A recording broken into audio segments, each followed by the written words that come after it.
In the heart of a sprawling metropolis where the pulse of ambition never slowed and the skyline was a testament to human ingenuity, lived Sophia, an urbanite whose life was a whirlwind of high-stakes meetings, exclusive events, and the relentless pursuit of success. On the fringes of this concrete jungle, amidst rolling hills and whispering forests, resided Henry, a rustic soul who found solace in the rhythms of nature and the simplicity of a life unburdened by the trappings of modernity. One crisp autumn afternoon, Sophia, feeling the weight of her urban existence, decided to escape the chaos and seek refuge in Henry's serene world. Upon her arrival, Henry greeted her warmly and ushered her into his modest home, where a meal of freshly harvested vegetables, homemade bread, and a pot of herbal tea awaited. Sophia, accustomed to the finest dining experiences, sampled the fare with a polite nod, her mind already wandering to the next big deal waiting for her back in the city. After the meal, they settled into a deep conversation by the fireplace, the flickering flames casting shadows on the walls. Sophia spoke of her world, the cutthroat competition, the relentless pressure to perform, and the fleeting moments of triumph that made it all worthwhile. Henry listened, his eyes reflecting a wisdom gained from years of quiet contemplation and a life lived close to the earth. That night, as they retired to their respective rooms, Henry found himself restless, his mind filled with visions of Sophia's world, a life of power, influence, and endless possibility. The next morning, fueled by curiosity and a desire for adventure, Henry accepted Sophia's invitation to experience city life. They returned to the metropolis, where Sophia's sleek, high-rise apartment stood as a beacon of modern luxury. On the dining table lay the remnants of a lavish banquet, caviar, truffle-infused dishes, and an array of fine wines that spoke of opulence and excess. Just as Henry was about to savor a morsel of the exquisite cuisine, Sophia's phone buzzed incessantly. She glanced at the screen, her expression tightening. "It's my boss," she muttered.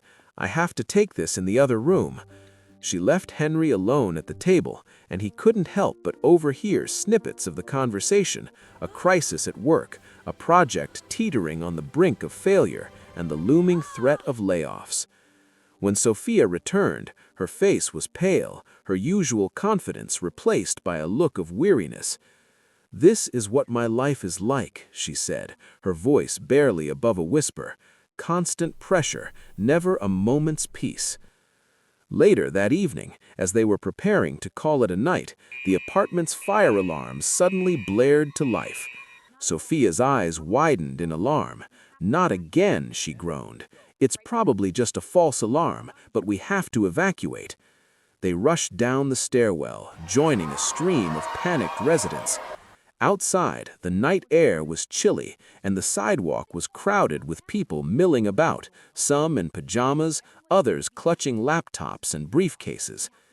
After what felt like an eternity, the all-clear was given, and they trudged back upstairs, their nerves frayed.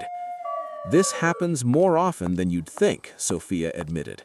"Living in the city means always being on edge, ready for the next crisis." The following day, Sophia insisted that Henry accompany her to a networking event hosted by one of her influential colleagues. The venue was a swanky rooftop bar overlooking the glittering cityscape. As they mingled with the crowd, Henry felt out of place amidst the sea of tailored suits and designer dresses. Conversations revolved around stock portfolios, real estate deals, and the latest tech startups. Sophia, ever the gracious hostess, introduced Henry to several high-profile individuals, but he couldn't shake the feeling of being an outsider. When a particularly pretentious guest made a condescending remark about Henry's rustic appearance, Sophia's smile faltered, and she quickly steered the conversation elsewhere. Later, as they left the event, Henry couldn't help but feel relieved to be away from the superficiality and pretense of city socializing. These incidents left Henry deeply shaken. He realized that the luxuries and pleasures of the city came at a steep price, one that he was unwilling to pay. Gathering his thoughts, Henry turned to Sophia and said, "You live in an extraordinary beauty and opportunity, but it's also a world of constant pressure, uncertainty, and superficiality. I've come to appreciate that my simple life in the country, with its peace and security, is where I truly belong. I'll take the quiet of the fields over the chaos of the city any day." With a heartfelt goodbye, Henry made his way back to the tranquility of the countryside, where he could once again embrace the simplicity of life and find joy in the small, meaningful moments that often go unnoticed in the rush of the modern world. Moral: in the pursuit of success and luxury, it's easy to lose sight of what truly matters. True happiness often lies not in the accumulation of wealth or status, but in the peace and contentment that come from living a life aligned with one's values and priorities.